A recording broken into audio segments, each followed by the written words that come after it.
For this project, I'm going to be going over the basics of music recording studios. For the past month, I've been working on multiple music projects in Studio L, the main audio recording and mixing studio here at LMU. The place between the air and your skin is the world that I wanna live in. When it's over, can we start it again? Will we even know how to begin?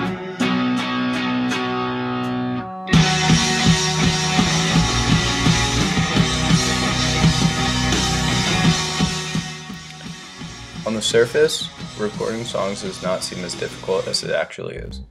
For example, songs on the radio have an average of over 100 individual instrument and vocal tracks playing together to produce a single catchy 2-minute song. Furthermore, most people are unaware of the recording process. Bands and artists record rough tracks before entering the studio to practice the actual recording process. This is what is known as pre-production, and it allows the artist to learn what sounds they are going to try and get when it comes time to record in the actual studio. It sounds like a tedious process at first, but it can save thousands of dollars for artists and record labels. If the band is able to go into the studio knowing exactly what they are going to do, they do not have to waste any time experimenting with new sounds on the record. All this has been accomplished during the pre-production stages. The recording process always starts with recording software. Almost every legitimate recording studio uses Pro Tools, and Studio L is no exception. From there, the producer and engineer create individual blank tracks that will later be recorded onto. Once the tracks have been created on the software, it is time to mic up the instruments. Each individual instrument, drums, guitar, bass, vocals, keyboards, etc., is recorded to a metronome and then layered. First off, the drummer has to record his part to provide the rhythm and the tempo for other musicians. Once the drummer has played his part of the song to a metronome, it is time for the bass player to lay his tracks down.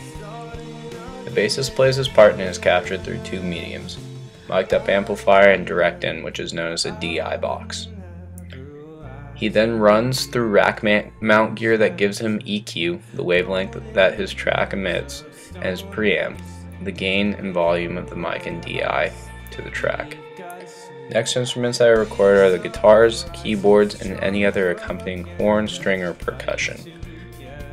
These all follow the same steps as bass but have a few minor tweaks. The guitars are usually recorded with 2 mics and no DI. We use a Shure SM57 and the Royer R121 to mic our guitars. All other instruments are recorded using one dynamic microphone. After all the instruments have been recorded, the vocalist comes in to lay down multiple melodies and harmonies. Once all the tracks have been captured, it's time to mix everything. The mixing process is composed of adjusting the volume, EQ, compression, reverb, and effects of each individual track. Once this process is completed, the song is ready to be marketed to the consumer. Hopefully this project has helped you understand how much work is put into the music that you enjoy on a daily basis.